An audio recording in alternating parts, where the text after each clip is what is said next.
Hello, good morning, afternoon, or evening, depending on where you're tuning in. Thank you for joining us. I'm Jordan Elgrelli, the editor-in-chief at Markaz Review.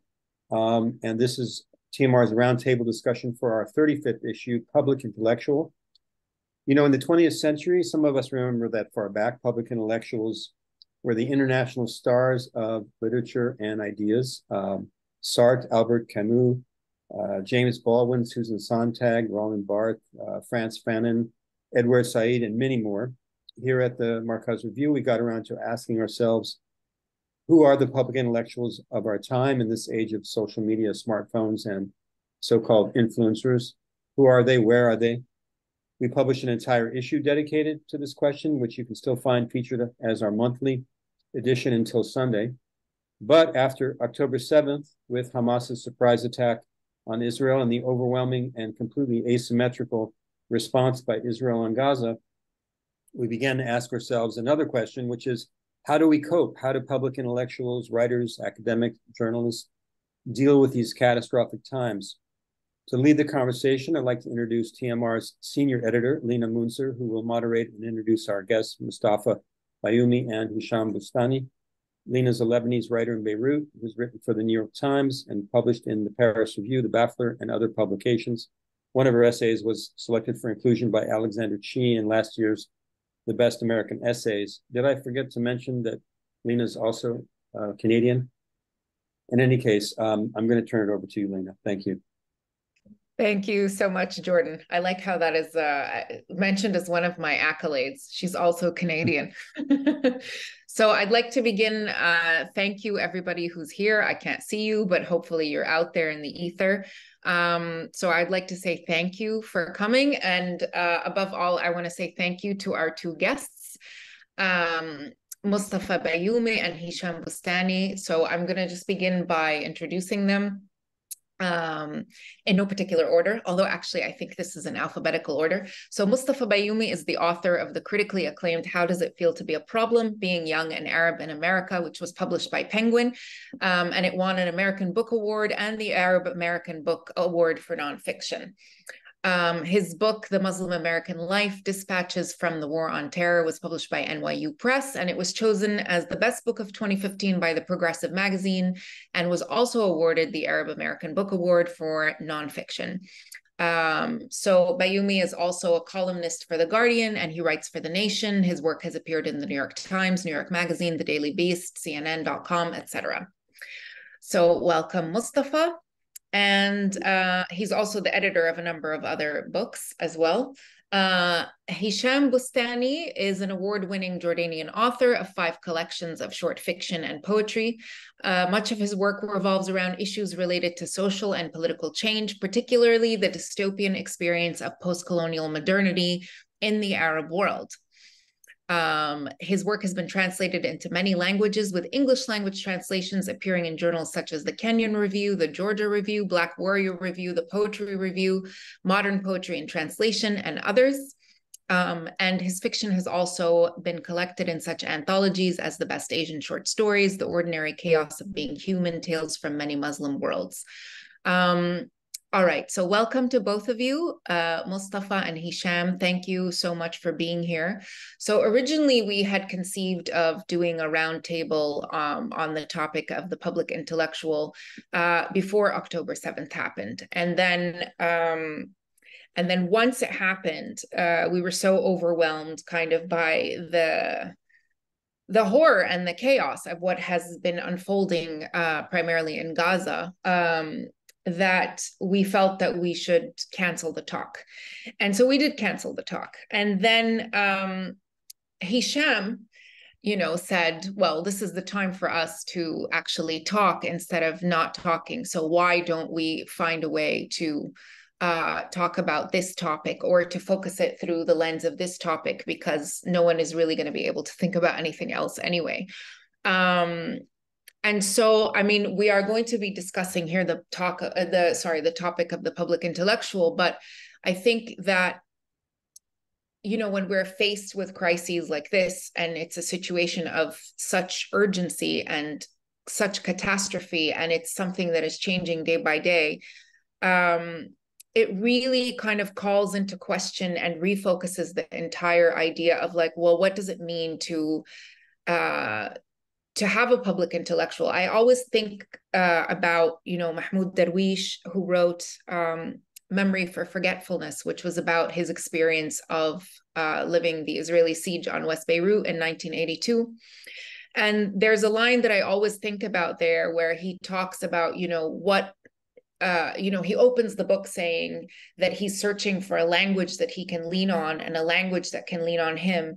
But then he goes back throughout the book and kind of questions even the idea of why he's writing this. And he says, what role is poetry? What role does writing have when humanity is reduced to such a state as to like rejoice over water gushing on the road from a broken pipe? And it really strikes me, because these are words that I go back to often, and this is a passage that I reread often, and it's kind of amazing to me that this was nearly 4 decades ago, actually pretty much 40 years ago now, that siege of West Beirut, and we're back somehow in the same place, and we're seeing these images of Gaza as, again, people are sieged. They don't have water, they don't have food, and we're in this state of acute crisis, And meanwhile, you have these articles and these op-eds and these opinions that are being written about, citing Fanon, and Judith Butler has written a couple of articles, and people sort of coming in to the fore and giving their 2 cents about, what is resistance and what is Palestine and what is the history of this and anti-colonialism. And like, I wanted to open the floor to both of you to ask you, how do you conceive of that kind of tension between, the intellectual who is writing in a kind of space that exists almost outside of time, that is trying to explain history to itself, and presuming that people are going to have the background knowledge to be able to understand what they're saying, and B, the time to be able to grasp it, versus this extreme urgency of violence and war and humanitarian catastrophe. So whoever would like to start, I realize it's like a wide question, but I would just like, you guys to reflect on, the tension between these two things, these two ideas.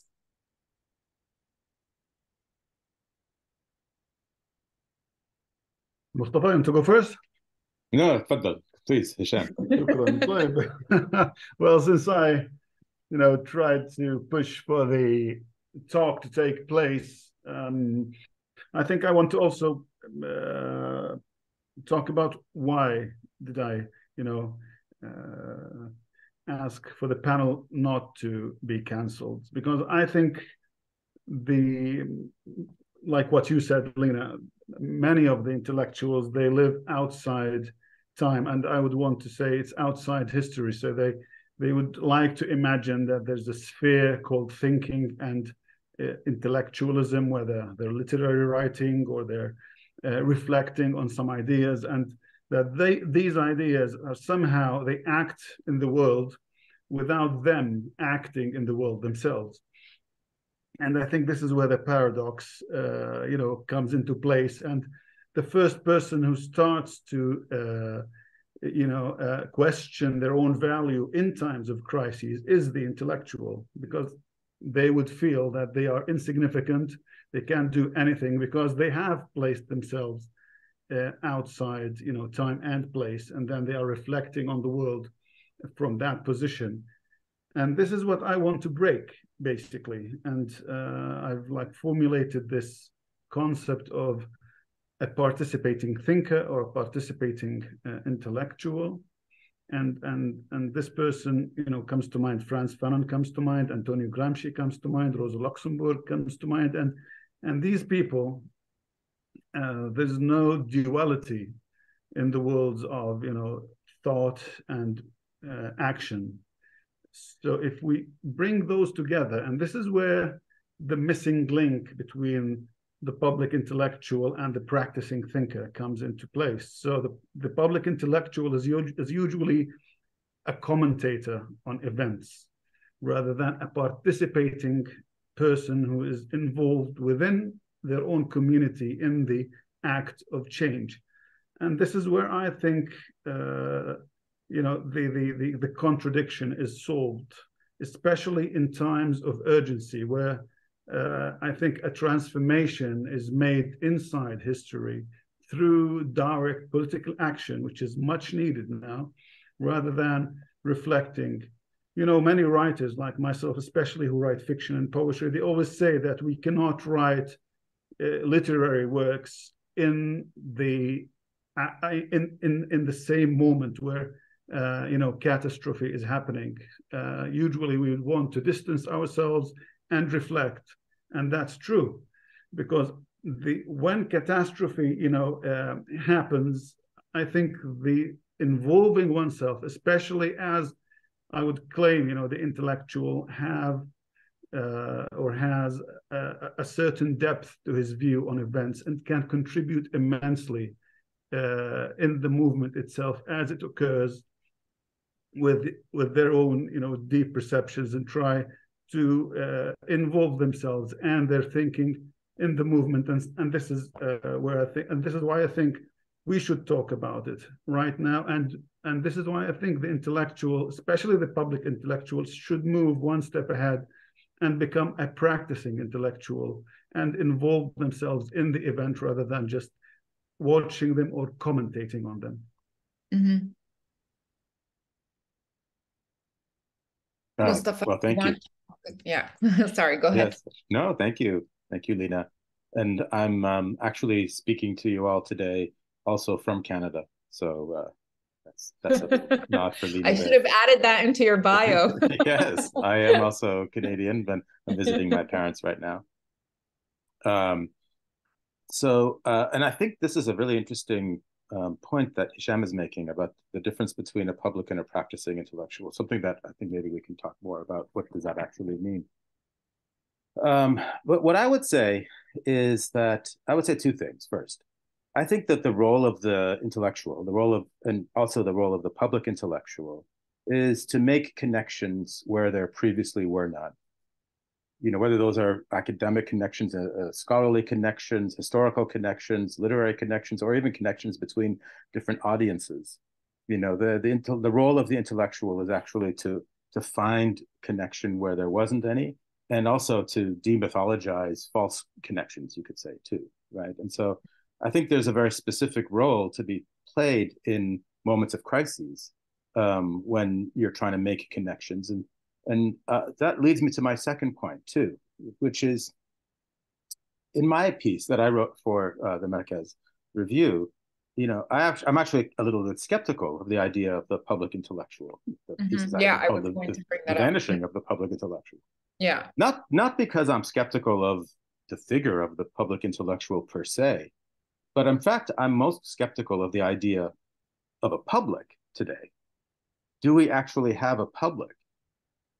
And so I think that that's where we should be spending a lot of our energy in trying to answer that question. And if we agree that the idea of a public, of a singular public, has diminished or has disappeared, then I think it's important and incumbent upon us to work towards reconstituting that in order that we can move towards movements, have movements, public movements, mass movements, or organized movements that work towards liberty and justice. And I think that what we find in moments of crises is that suddenly we do find publics that are immediately created because people's consciences are shocked and they want to get together. We see large demonstrations happening across the world. We see all kinds of activity on social media spheres. If only there were a way to actually harness all of that activity for the long run, to actually create a public that is meaningful and produces enough sort of social power to combat the political power that oppresses so many of us and is acutely oppressing the people of Gaza as we speak. I mean, that is quite interesting because, as I told you, rereading your piece in light of what happened, and when at the end of it, you say, you are questioning this idea of a public, and you're talking about public being a force for change.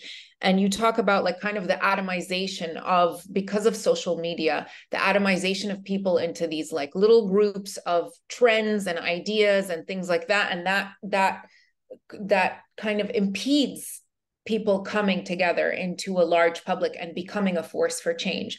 But what I found so interesting reading it is it's precisely now that social media, you know, that you and many of us actually kind of decry as a thing that like atomizes people and obviously spreads a lot of misinformation, which we're seeing a lot of now. That is the thing that has as I've seen, and I'm sure everybody else has noticed, this is the first time where there feels to be like there is a marked shift in public attitude towards talking about Palestine among people, you know, obviously not among the governments. And we're seeing the great rift that now exists between governments who are behaving in one way and towing a very particular line and continuing to say Israel has the right to defend itself, Israel doesn't target civilians, and then people on the other side who are, you know, protesting in Liverpool Station and Grand Central Station in cities all over the world. So how do you see that? I mean, it's this kind of how social media has played this role. Do you think that it can, you know, everybody has talked about it before, like, for example, during the Arab Spring, it gave a lot of weight to the idea of social media as a force for public change. How can this be capitalized on? How is this something, the momentum of it can continue to move past when people's attentions are, let's say, suddenly move elsewhere? Because that's also the great fear of social media, right? That the public's attention is going to migrate elsewhere. And how long do we have this window of time in which people are still going to continue to care about what's happening in Palestine? You know, people who are not from the region, who don't feel implicated in it necessarily. If you, either of you could speak to that. Let me just very quickly say something before, which is, for one thing, I do think that we have to also question social media's neutrality here, or opportunities for speech, right? Because as has been, there's a lot of anecdotal evidence, and I'm waiting to see if there's more rigorous investigation of this still. But there's all kinds. It seems like there's all kinds of shadow banning and you know, suppression of certain kinds of positions throughout social media. And this is what happens also when social media is a privately held concern rather than a publicly held utility. I would like nothing better than social media to exist as a publicly held utility. That's something that we all share and we all own. I think that's highly unlikely ever to happen. And the other side of that too is that, you know, if you take the uprisings in the Arab world in 2011, for example, and you look at the case of Egypt, yes, there was a lot of organization that was happening on social media. But in fact, at a certain point, the Mubarak government was so confronted with the level of organization that, you know what they did, you'll recall what they did is they turned off the internet. And when that happened, what happened then is that everybody had to go out on the streets in order to find out what the news was. And that was much more of an organizing moment, of a powerful moment that was confrontational, because people were actually out on the streets being angry rather than just in their rooms being angry. Mm-hmm. So I think that there's a way in which even social media, it certainly offers certain kinds of opportunities that we've never seen before, which should be embraced. But it cannot substitute, I think, for real human contact and real movement politics. So I think it's important to see it as a tool, but not as something that replaces movement politics as well. Yeah, of course. And I think actually that speaks directly to what Hisham was saying about this mm-hmm. idea of like action versus, you know, action versus talk, that we have to have a direct political action that comes out of this. Otherwise, it's just kind of empty rhetoric, you know, and I think it has been used as an organizing tool. What I've found particularly interesting about social media in this time is that the mainstream media itself is so clearly biased in one direction that the people on social media are kind of debunking things that we're seeing on the mainstream media. And I find that quite interesting. But yeah, I wanted to ask Hisham about, you spoke about direct political action and the way that, how do you see the role of social media, let's say, in starting to spur these kinds of things or these kinds of like actual movements? Well, I'm not a fan of social media, and maybe like many others, like what you mentioned, I think social media contributed basically to the fragmentation of society into individuals, to collective causes, into individual consumer-based, satisfaction-based urges that needs to be attended momentarily, and then they flip into the next need that happens to be a trend or happens to drive the narrative at the social media platform. I also I'm in agreement with Moustafa about how these spaces are actually monitored and controlled, and we have seen many instances of censorship or banning people, or but I think one let's say advantage of this is that you can share facts on the ground, which the mainstream media tries to obliterate or not. I think this is a very powerful aspect of these mediums, that truth in these moments, in these times, cannot be hidden, and they can be out there. And if you look for them, and if you have part of your action focused on disseminating true information from the ground, and this is an important aspect of creating, let's say, a consensus around a situation which is basically obvious, but the mainstream media and the mainstream politicians want to disfigure that and transform it into something else. One additional point that I would want to contribute is how to harness this. I think, well, I agree with Moustafa in his essay about his skepticism about a public, but I think now it transformed into temporary publics, or for example, for the Egyptian revolution, I called it a temporary revolutionary class that aligned itself and coalesced for a certain moment, for a certain specific detailed goal, and once that goal evaporated, this class just fragmented again. And I think it is this notion between a temporary public or a temporary group and organizing this temporary group to become a political force is this rift which you called. This is the rift where the practicing intellectual, this is where I would presume a role of people who have the ability to analyze, have the ability to put forward visions and thoughts, or contribute artistically to let's say redefinitions of the situation, create new creative ideas. I think part of the organizational moment and part of the revolutionary moment, or the moment of change, involves creativity. And I think creativity is a very important word in that, in a way of how to connect theory and practice, ideas, and what happens to these ideas on the ground, and how to formulate a dynamic between both ideas and actions, because both of them inform each other as they go in real time. So actions would inform more ideas, and ideas would inform actions, and I cannot look at them as separate, but they are a continually evolving dynamic. Back to social media, I think, again, social media is a moment. So social media cannot, it might give you an indication where a demonstration is happening, but it cannot organize demonstrators into a political force. And I think this is where this role that we're trying to figure out for the intellectual in the modern times, this is where that role might, take place.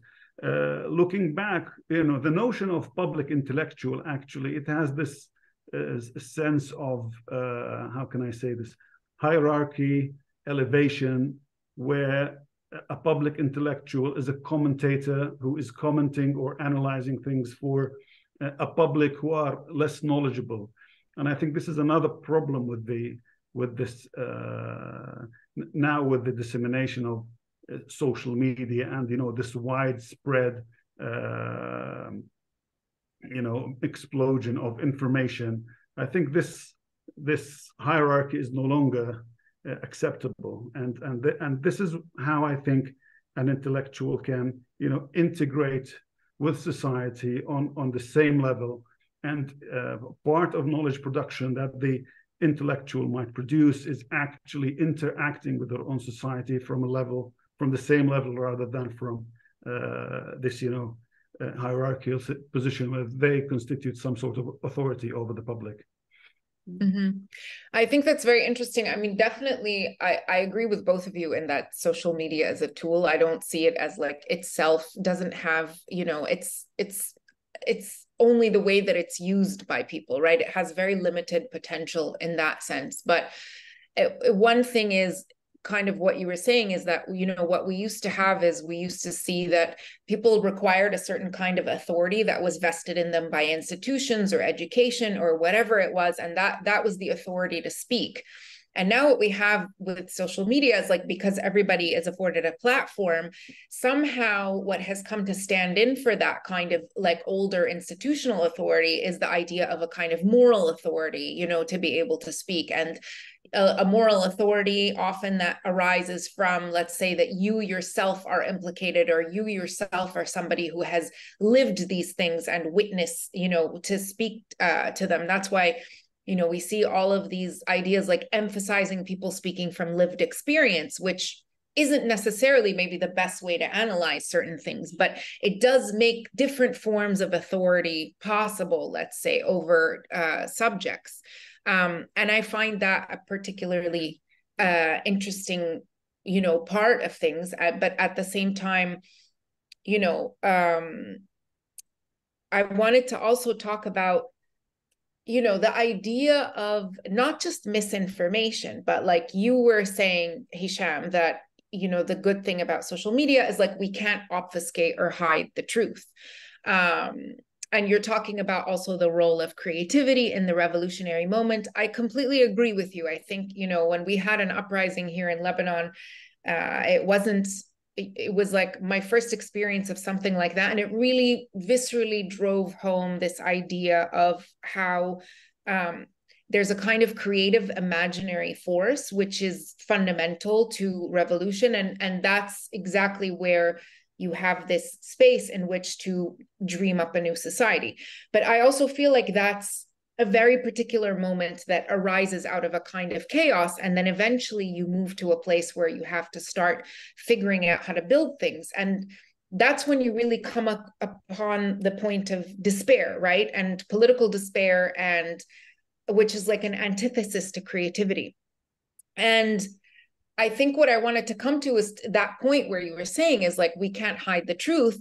The problem that we're seeing now is that we have all of this truth. We have all of this evidence. We have all of these things. And, to say, here are the dead, here are their bodies, this is what it looks like, these are war crimes, et cetera, et cetera. And then you have people in authority, like, let's say, Joe Biden going up and saying, well, we don't really know if the numbers of dead, that we can't really say whether these numbers of dead are, correct or not, and casting doubt on all of these various different things. So, how does one deal with the despair of the current moment when, part of the role of, let's say, the intellectual or the artist or whatever is kind of believing this falsehood, let's say, that the truth will out, right? Or that once the truth outs, that becomes a force for change.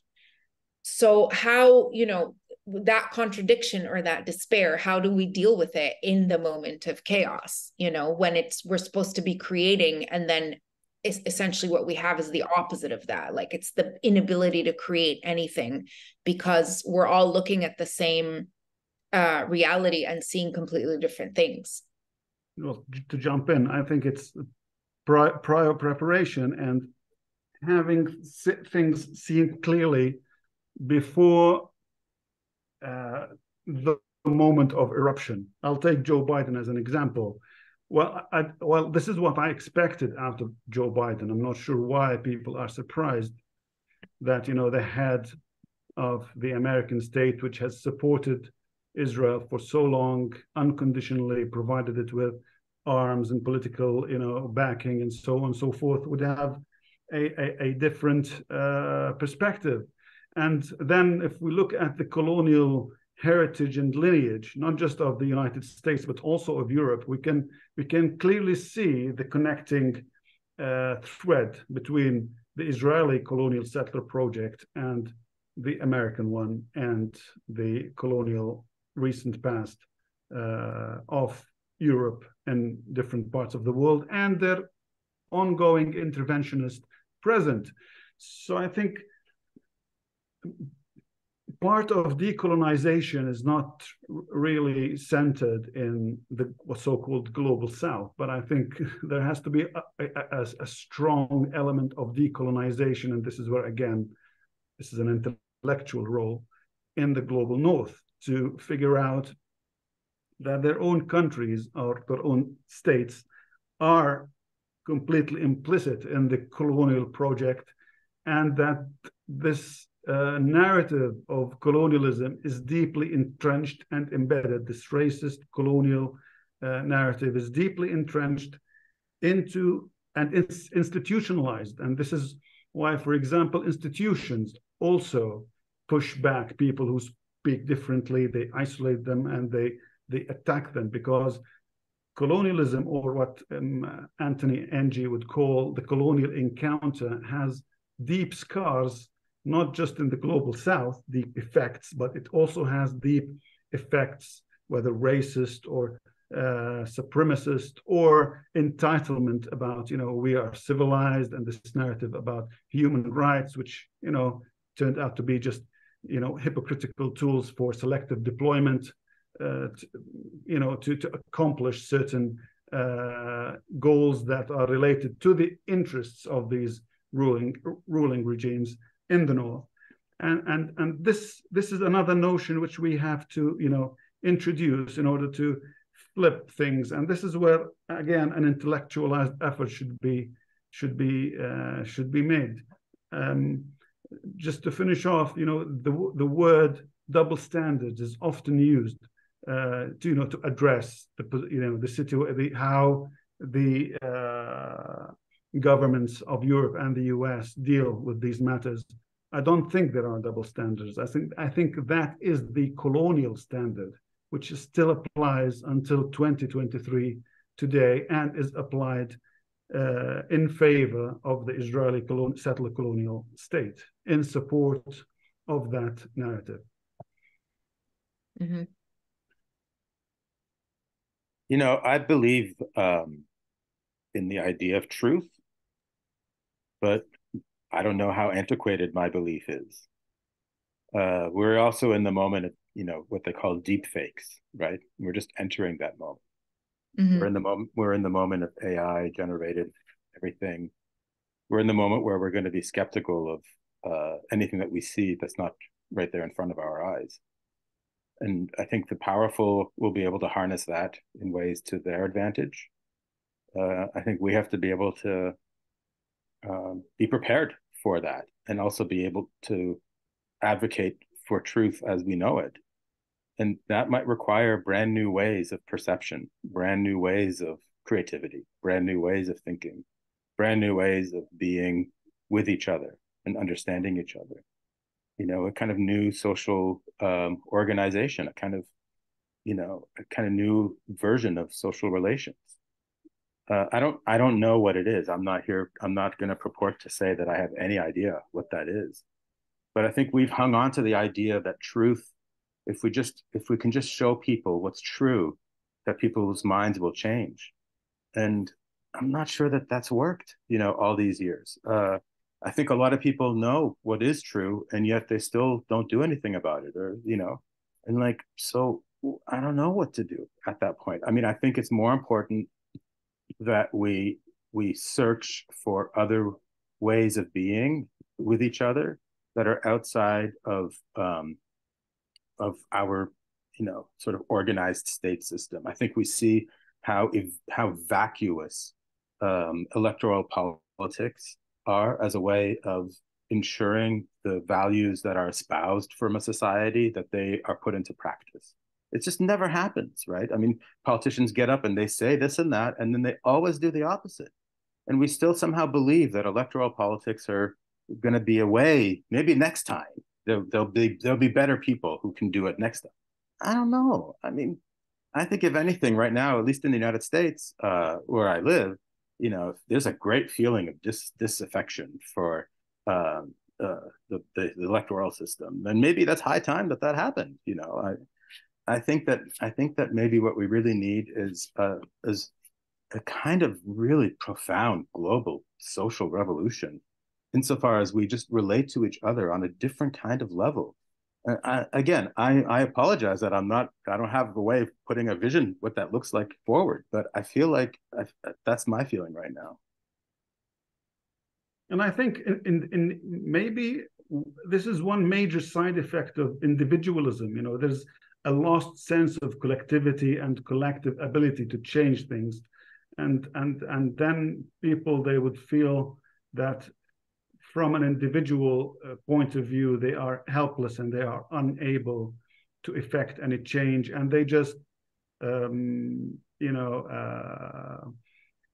think that stating their mind in a tweet is a major contribution to changing things.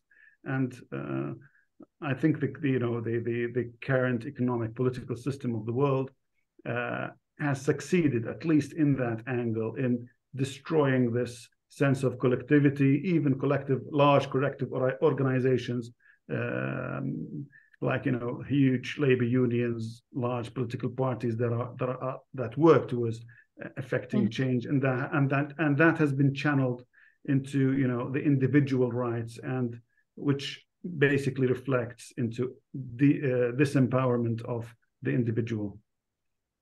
I mean, I completely agree with both of you, and I think that these are both like really excellent points that that kind of work together. I think, again, Hisham, to go back to what you were saying about creativity and imagination being like fundamental to revolution, then if we think about it that way, then yes, this idea of despair and helplessness becomes the fundamental counter-revolutionary force that is like used to keep us down, and that we ourselves exercise upon ourselves. Like, we no longer have the energy or the ability to kind of organize, and so it's like we've done the job of the authorities for them by feeling helpless and disempowered and all of that, and Moustafa, you were talking about ways of being together, and this is something that I've been thinking about a lot about. I mean, first with the crises that have like plagued Lebanon over the last 3 years, but especially now, when I saw the way that they had cut off like all communication in Gaza a few nights ago when they first went in, and it was just an absolutely nightmarish horror scene, right? Like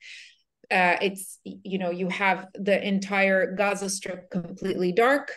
We're watching images of it like lit up by these apocalyptic fires, and everybody inside cannot communicate with the outside world, nor can they communicate with each other, right? Like they can't tell ambulances where to go or anything like that.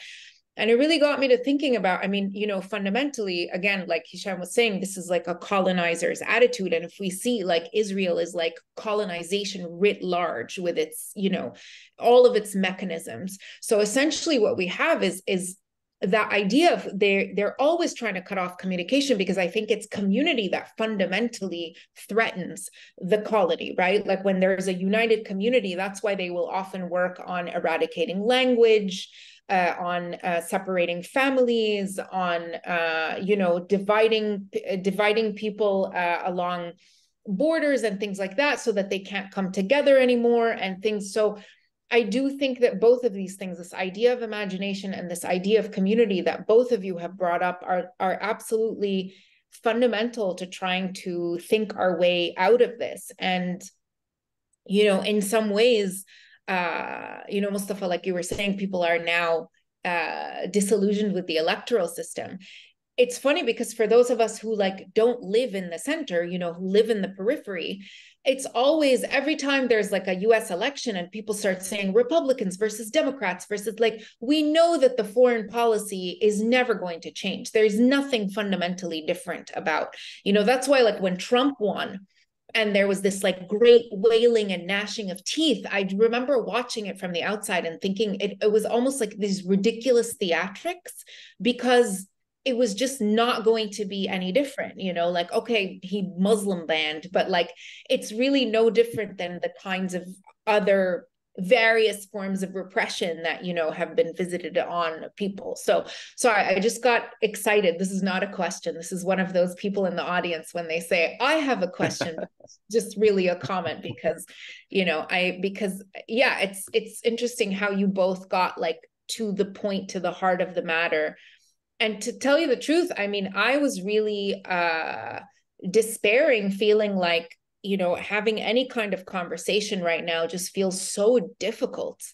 And yet just thinking of these 2 points and being able to speak to both of you across, you know, these geographies and timelines and kind of living this moment makes me feel like, no, there are things to be said. And this despair is something that we have to constantly fight against, especially that we are not the ones who are under the bombs right now. We still are able to talk and think and get together and, you know, and communicate and build some kind of community as well. Yeah.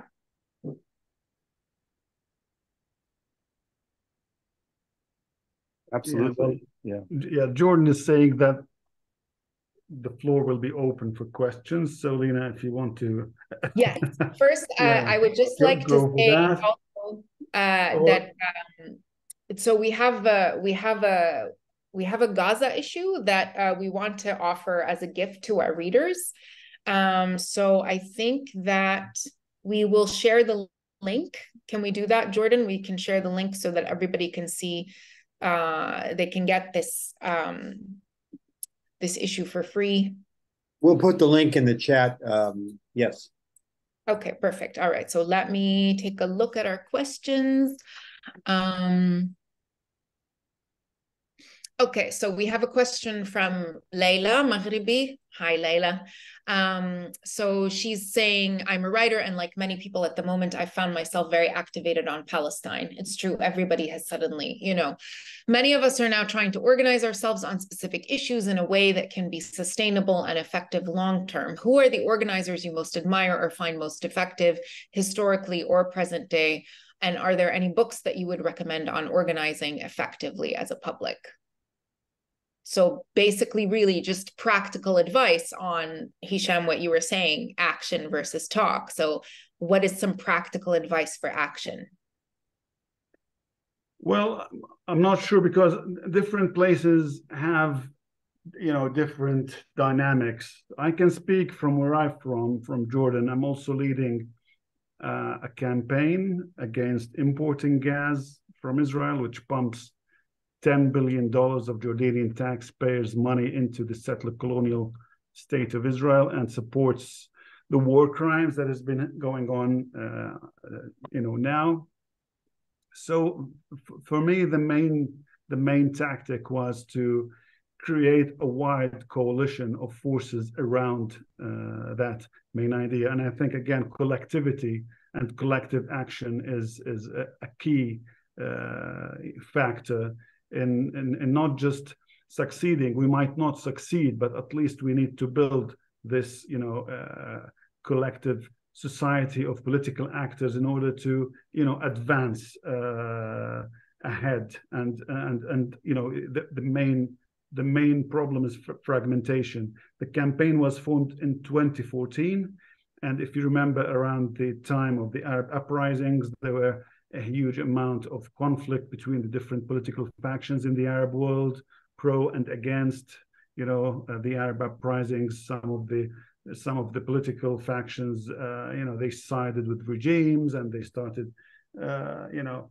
and this, let's say, tradition of collective work collapsed at that moment. So part of the tactics that I used is to try and reassemble the notion of collective action around what Moustafa would call main truths, and in that tactic, a discussion would ensue between the different factions, and then these fragmented groups would coalesce into what I call a society that is, different. They have different views, but at least we have a discussion going on, and an agreement that our collective destiny is more important than these, different internal differences, which we can sort out as we go into action and as thoughts transform into, dynamics of action, and the other way around. One book which I very much recommend is called Communal Luxury by Kirsten Ross, and it's published by Verso, and it tackles the Paris Commune from a very unique perspective, which is the perspective of creativity, and how the Paris Commune was basically a dynamic of creativity in creating and responding to whatever events before it and after it took place. And I think this is a very illuminating book about how action and thoughts can integrate into one creative dynamic. That's great. Let me write it down in the chat. What's the name of the book again? Communal Luxury. If I got it right. I'll try to figure out. I think it's somewhere around. When Moustafa starts speaking, I'll get it for you. I do want to say one thing though, Hisham, what I find really interesting is like how the contrast between your writer self and who so much of your work is kind of like very it's like interrogating kind of, you're an iconoclast. You're sort of, you don't take things that image of the public intellectual, whatever, you're sort of tearing it down in all of these little interesting ways and like looking at the hypocrisies of it and stuff like that. But then you yourself are extremely idealistic. And I find that such an interesting contrast, this of somebody who, you know what I mean? I understand, but I think this interrogation between both worlds that you mentioned is what I think is more informative, and what makes me, what drives me into action. I also think that action is a very important laboratory for thoughts and for the arts as well, and it's also a very important source for both. So I think having those two sides is very important for not just a writer or an intellectual, say, but also for any human being. Mm-hmm. Sorry, Moustafa, will you go ahead? Sure. I mean, I'll just be very brief also, since there are more questions too. But I always also go back to, Ngugi's Decolonizing the Mind. I think that's actually also a really useful text to think about what's the role of culture in decolonization per se. And he actually also highlights very much the idea of drama as being something that can speak to a lot of different people, especially people who may not generally read a lot of books, for example.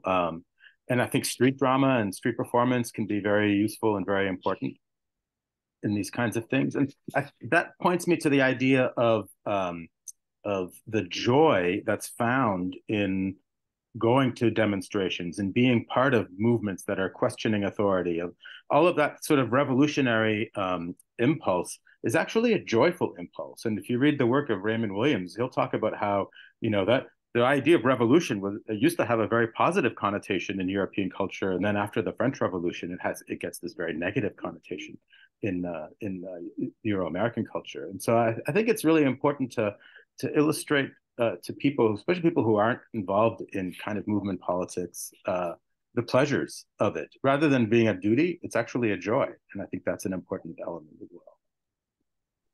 So I got the books for you. This is Kirsten Ross's Communal Lecture, The Political Imaginary of the Paris Commune. I also would recommend this very well-known book, which is Antonio Gramsci's Prison Notebooks, the selection from Antonio Gramsci's Prison Notebooks. And since we're talking about Palestine, again, this is a very important book by, Aisha Azulai, Ariella Aisha Azulai, from Palestine to Israel. And it actually uses photography and reinterpretations of photography, of photographic evidence from the official Israeli archives. And she just re-explains or reinterprets what's in the photograph and what's the official caption of the photograph was, and shows how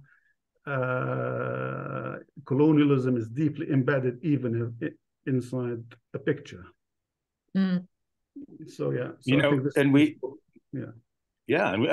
know that in the history of the Palestinian struggle that Israel has actually assassinated many intellectuals, people who've never even picked up a gun but just picked up a pen. And that illustrates the power of culture, the power of thought, the power of precisely what is most menacing and dangerous to the oppressive forces. Absolutely. And what's quite interesting is, there's an essay by Ursula Le Guin. I forgot what it's called, but she talks about this idea that, in the Soviet Union, they understand the power of the word because they're afraid of it, and they will ban writers. And, she was writing this in the 1970s, whereas in the United States, what happens, it's the power of the market. So like nobody is going to censor you. You can say whatever you want. But, if your ideas are not palatable to the market, then your books will just be forgotten. So you can be speaking, and nobody will be listening to you. And I always found that now people are banned.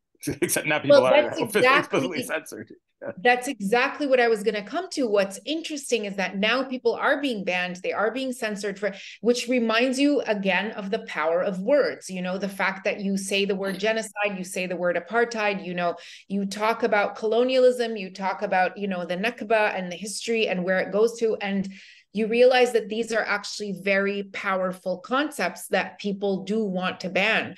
And so that reminds you that we have to insist on saying certain things, and I find that quite galvanizing, because part of the despair felt like, okay, now we have this like open marketplace where anybody can say whatever they want, and nothing actually threatens this system, because it's like this amoeba that just like, absorbs everything in its wake and then spits it back out. And now all of a sudden we find ourselves at a historical moment where actually people are threatened by the way that others are talking about, this situation. And I find that really, that's also powerful. That's something that we should remember, and it should act as an antidote to despair, to a certain extent, which actually brings me to our next question by Lucine Kasparian.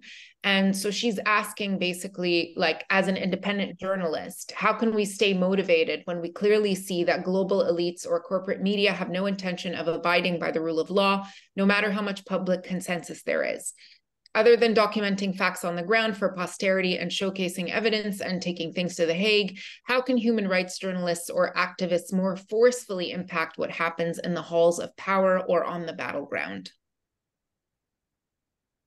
Well, my take is that they should attack the system itself, because it's deeply, racist, and it has these entrenched colonial roots. And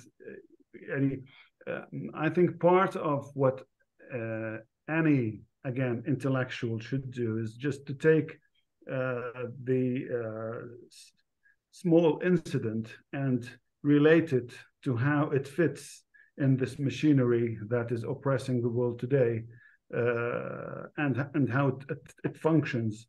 So, for example, one of the main, it's extremely tragic what's going on in Gaza and Palestine today, but I think it had a great effect on showing us what settler colonialism actually is. It also removed any veil from so-called international community, international law, whatever. So we can see clearly how these tools function in favor of the powerful and in favor of whoever is in power in the world today. And I think part of the of what we can do is to relate these small details in exposing this system of this racist colonialist system. And I think this is an important aspect that anyone can do, starting from any point. There's a French philosopher in this book who preceded the Paris Commune called Joseph Jacotou, and Jacotou would have this vision about that every point leads to every other point. That if you take any small point in the grid, it connects you almost immediately to all the other points, and you can see the larger picture starting from this particular small issue. And I think this is an important aspect that any one of us can do.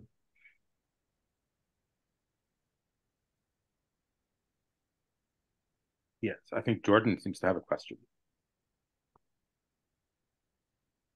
Oh, Actually, no, I'm sorry. I didn't mean to click on raise your hand. Oh, okay. Oh, yeah, I saw the hand raise. Well, I was going to ask Moustafa if you had something to add to that. The main thing I have to add is that, it is incredibly painful for all of us by the minute to see what's happening in Gaza right now. And I know people who've lost people. I think all of us are at least one person, if not directly affected by what's happening. And I don't think we can forget the horror and the level of atrocity that's going on right now. And I think that we need to, for the people of Gaza and for ourselves, we need to be acting on stopping what's happening in any way that we can. And then what comes after that is extremely important. It will stop at a certain point. I don't know when, but it will stop at a certain point.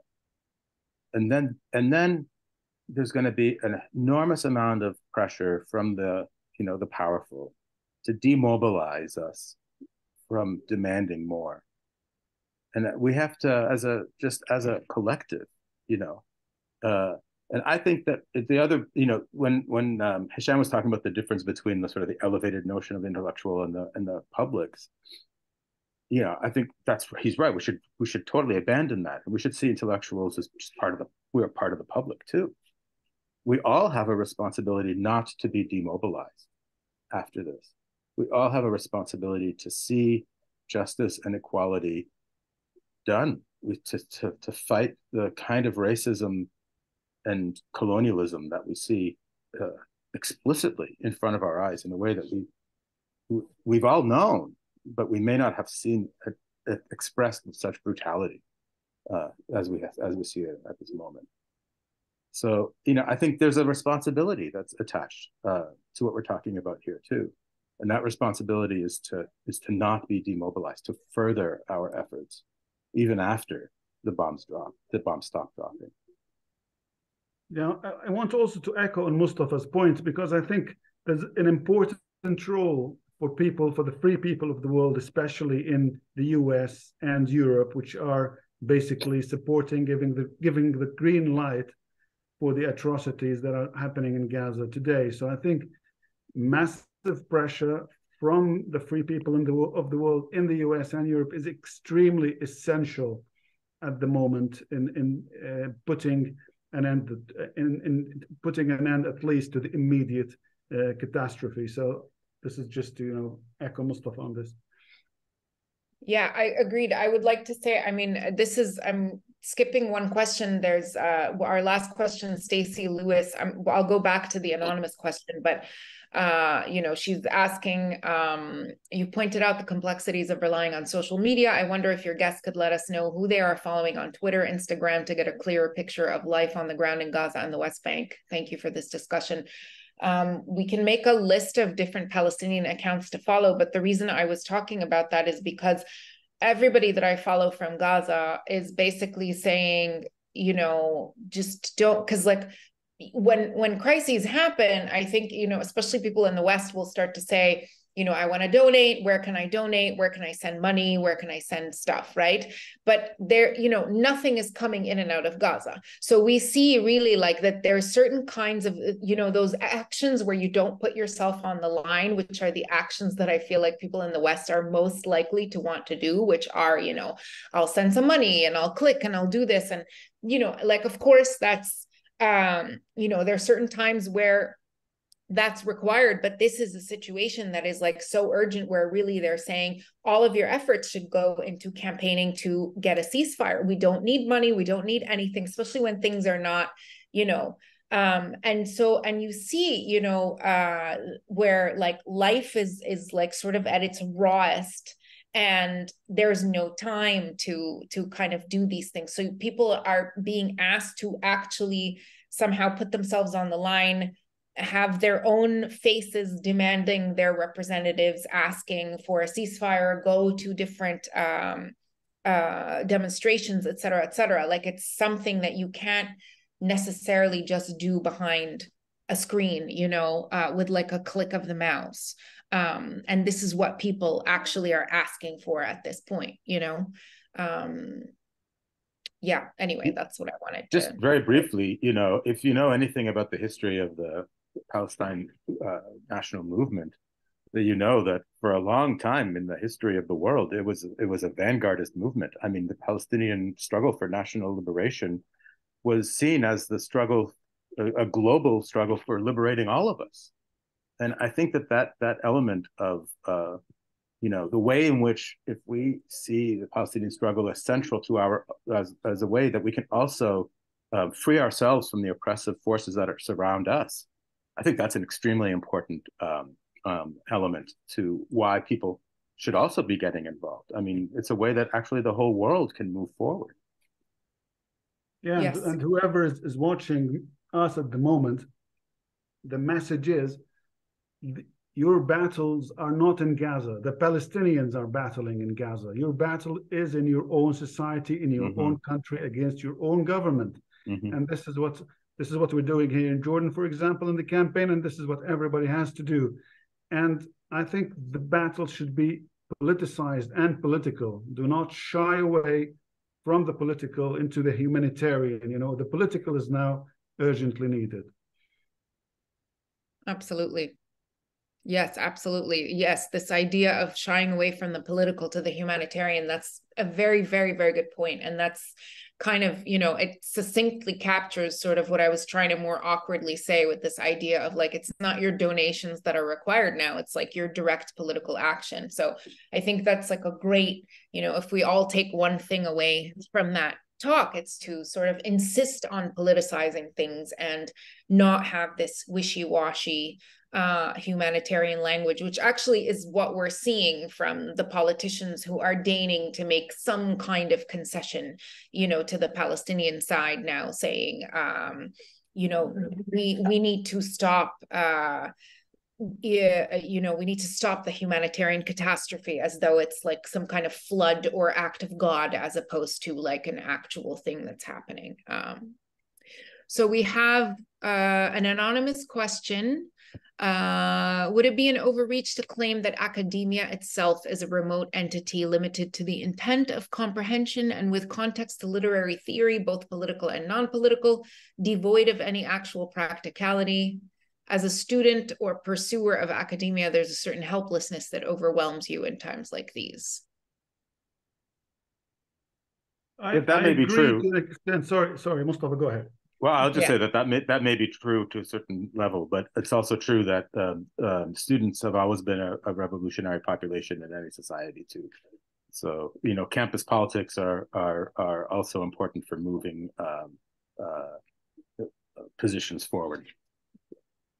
Yeah, my addition to that is that the academics themselves should start. Well, I don't see that they only serve mainly as observers of, you know, history of society and rather than being contributors to history and society and change. I think they are in a very good position to contribute to change. There's this methodology that's called participatory action research, and that methodology is based on the researcher being not an observer of the community research, but part of the process of change with the community being researched. And this is how, for example, this is one example of how theory and practice can come together. So for that anonymous person who asked the question, I would ask them to look into that methodology of research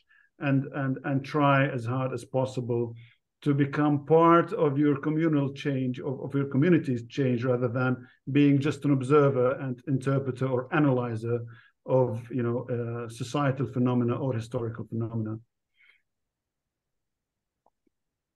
Thank you for that. Okay, we have also, I think, one final question from Diansha Mess, but it's not in the Q&A.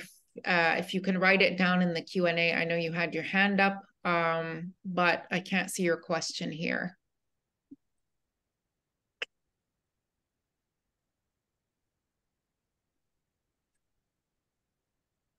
In the meantime, I want to ask a question, if I might. Can you hear me?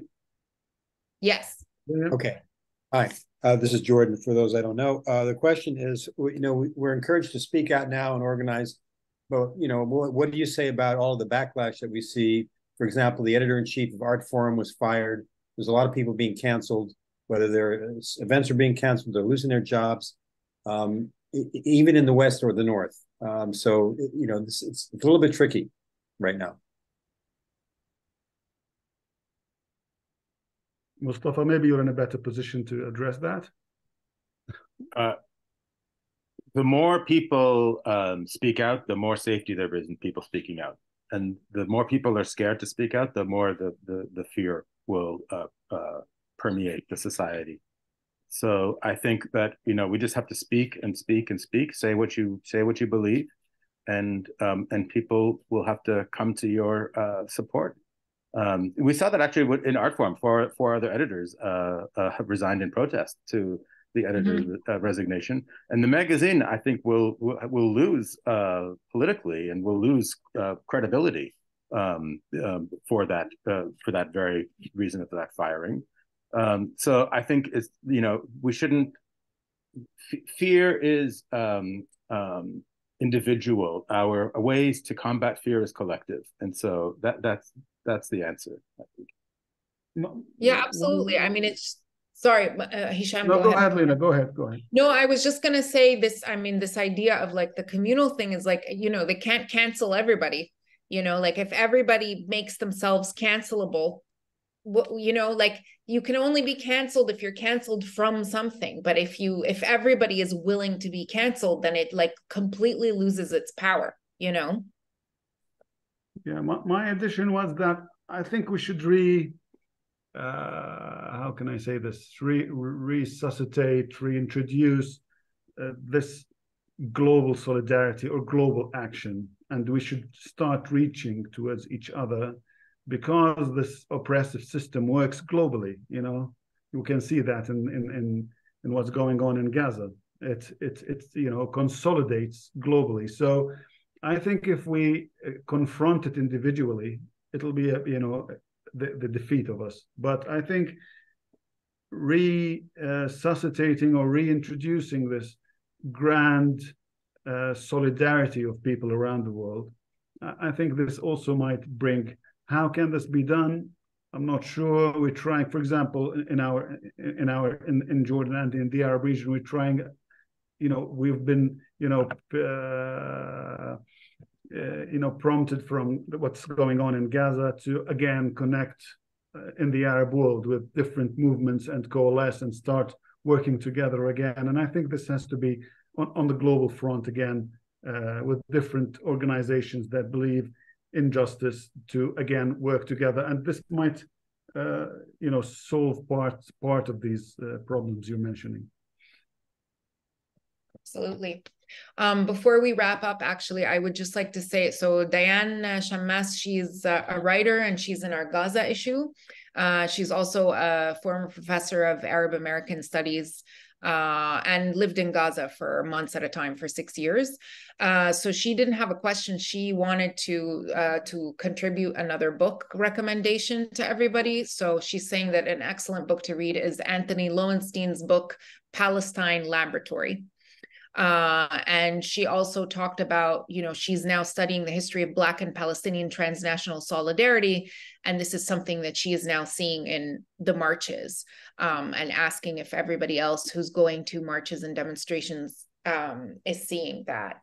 And I think that from the brief things that I've seen on social media, definitely, I think I've seen that. I don't know about the two of you, but I do think that is, I do think that's an incredible thing. And there's a long history of like actually Black and Palestinian transnational solidarity, that like goes all the way back to, the 50s and 60s, the civil rights movement, the Black Panthers. And, I think even there are members of the Black Panthers that came to Beirut to fight alongside the PLO in the 1980s. So yeah, I mean, it is, as Moustafa was saying, it is an issue of like nationalist, global, internationalist liberation, let's say. And I think it's coming back into that position now, and it's important to kind of keep that in mind and to keep working along those lines of international solidarity. Yeah. And another book recommendation that is very important at this moment is a one by Anthony Ainge. It's published by Cambridge University Press, and it's called Imperialism, Sovereignty, and the Making of International Law. And it shows these deep connections with colonialism and the colonial encounter, and how sovereignty evolved through, the relationship between sovereigns, which are the European colonists, and non-sovereigns, which are, the colonized people. And I think this is a very important book to read as we speak about, the uselessness of international law and international community. And we can see through this book how these notions are actually very racist and very, embedded with colonial ideas. Okay. The only other thing I will add is that Anthony Lowenstein's book, at least as of last week, was a free ebook was being offered of his book by Verso. So people can go to Verso's website, get a free book, as well as Ilan Pape's book, 11 Myths About Israel, and several other books that they had too. So that's a good thing. Haymarket is also offering a bunch of books for download as well. It's worth going there at the same time. And one should always be willing to read. Sarah Roy is always great on Gaza, and we can always go back to even The Question of Palestine by Edward Said, who has a birthday today. Yes, that's right. It's his birthday today. That's right. Which is kind of a perfect day on which to have a talk about the public intellectual, especially when we're discussing issues of Palestine. So I would like to thank both of you so much for being here. Moustafa Bayoumi, Hisham Bustani, thank you for giving us your time. Thank you for giving us your very lucid answers, and I really enjoyed this conversation. Thank you to everyone who came and attended as well. And yeah, subscribe to our newsletter where you can, read other writers like Moustafa and Hisham. And yes, thank you so much. And that's it, I think. Yeah, thank you, Lina. Thank you. Thanks, Hisham. Bye, Lina. Bye. Bye, everyone. Bye.